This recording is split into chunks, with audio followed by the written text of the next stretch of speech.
Admitting you enjoy naps, the occasional glass of wine, or hitting the couch instead of the gym every once in a while can often land you a prime spot in the same corner. But there is plenty of scientific research to support many of these allegedly bad habits. Instead of contributing to our collective guilt, we have taken a look at where the studies stand on a range of supposedly unhealthy tendencies, from making a pit stop for an energy drink to indulging in an omelette for breakfast. Here is what you should know before you prepare for another walk of shame. 1. Skipping breakfast. Breakfast is not mandatory, despite what you may have heard. Although it was once believed that skipping the first meal of the day leads to weight gain, several recent studies have found the opposite, that fasting or occasionally skipping meals may actually help some people lose weight. These eating plans are known as intermittent fasting, and one of the most popular involves abstaining from food for 16 hours and eating for 8. That leads most people to shift their eating window back a few hours from 12 p.m. to 8 p.m., essentially foregoing breakfast.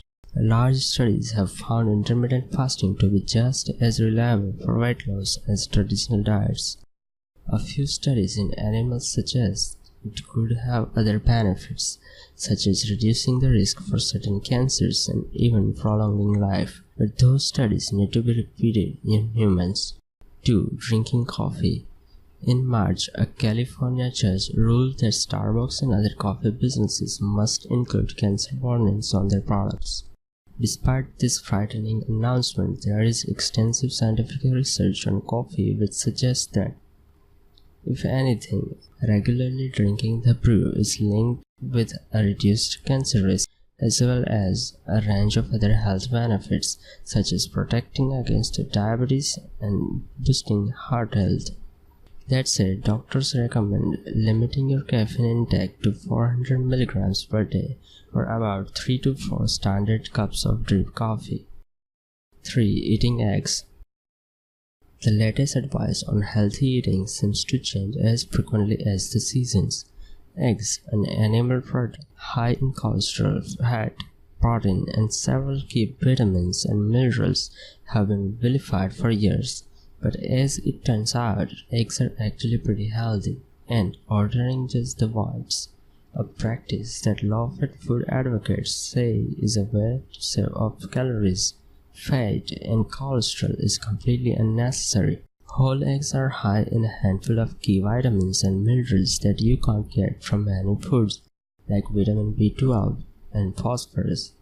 They are also rich in muscle-filling protein and satiating fat, which makes them filling and unlikely to be overeaten.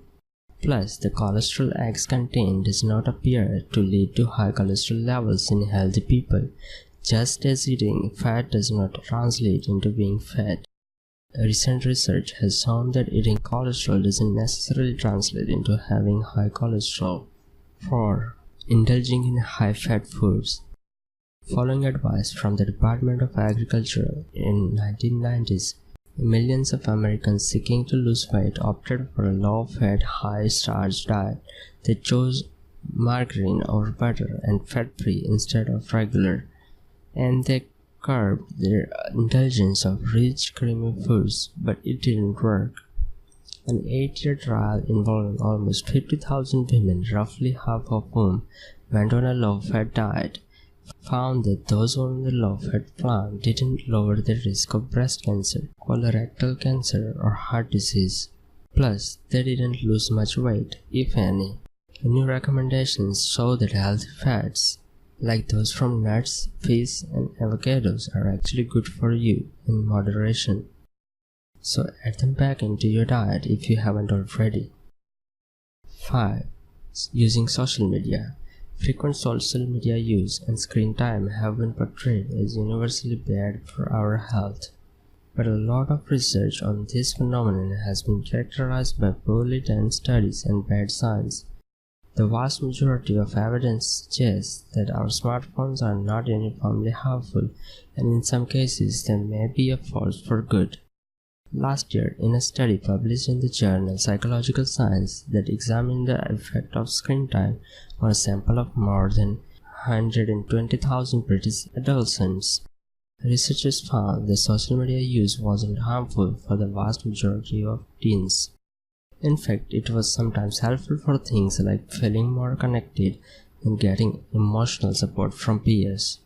Overall, the evidence indicated that moderate use of digital technology is not intrinsically harmful and may be advantageous in a connected world. 6. Grabbing an energy drink. I'm used to the saddened look I get from my peers when I crack open a can of sugar-free Red Bull. The question and judgment never end. That stuff will kill you, someone said to me the other day, shaking his head. So many chemicals was what I heard last week. Truth be told, Red Bull, at least the sugar-free kind, isn't all that terrible for you. Besides having only 10 calories and no sugar, it has only 80 milligrams of caffeine, about a third of the amount in a tall Starbucks drip coffee. As far as its other ingredients, namely B vitamins and taurine, go, scientific studies have found both to be safe. 7. Drinking 1 or 2 glasses of wine. Too much of anything is bad for you, and alcohol is no exception. But a fair amount of research is beginning to suggest that people who drink moderately, roughly 1 to 2 glasses of wine or beer a day, may enjoy some health benefits such as a reduced risk of age-related cognitive decline. A study published last year in the Journal of Alzheimer's Disease found that people who drank regularly were significantly more likely than people who didn't drink at all to reach age 85 without displaying signs of cognitive decline. A large review of 74 other studies on the subject also concluded that moderate drinkers had a lower risk of cognitive decline than those who abstained completely. 8. Having your notifications turned on. At Google's recent Google I/O Developer Conference, the company unveiled a host of features geared at curbing what is often called tech addiction. One was a new feature that offers an easy way to block notifications, which many people say cause anxiety and curb productivity. But there are no studies suggesting that snoozing notifications will help us feel better. In fact, when researchers attempted to solve the anxiety problem by muting them completely, it actually led people to report feeling more stressed, not less.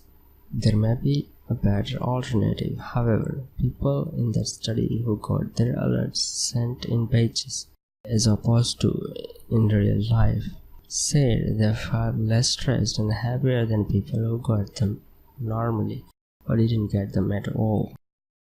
9. Foregoing a long workout. You don't always need to commit to sweating for hours at the gym to stay in shape.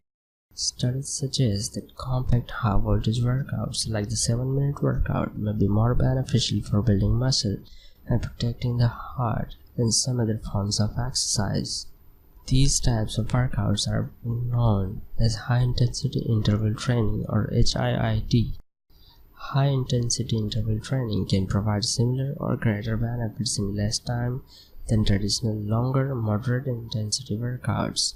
Chris Jordan, an exercise physiologist who created the Johnson & Johnson official 7-minute workout, said, 10th. Eating gluten. If you're ever snacked on a slice of gooey pizza or bitten into a chewy bagel, you have gluten to thank. The substance gives dough its elastic texture. Some people have suggested that celiac disease could be on the rise, but a recent study published in the Journal of the American Medical Association found data that strongly refutes that idea.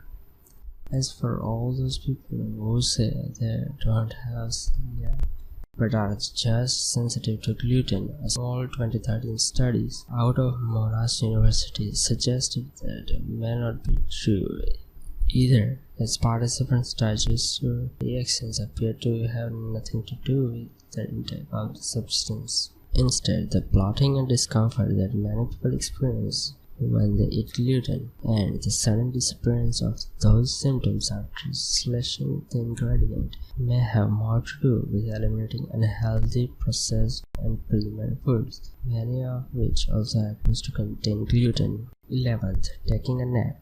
Nappers aren't necessarily lazy, and some studies suggest the habit could actually be linked to significant health benefits, especially if you are sleep deprived. For a small study published in journal Brain, Behavior and Immunity, in which researchers compared the effect of a 30-minute nap against the effect of 10 hours of sleep in people who had been intentionally deprived of sleep, they found that both respires appeared to have certain key immunity body markers, which had climbed after not sleeping to the normal levels. Also, according to Harvard sleep researcher Robert Sticko, naps may even help some people solve problems with their energy and focus, would otherwise have pondered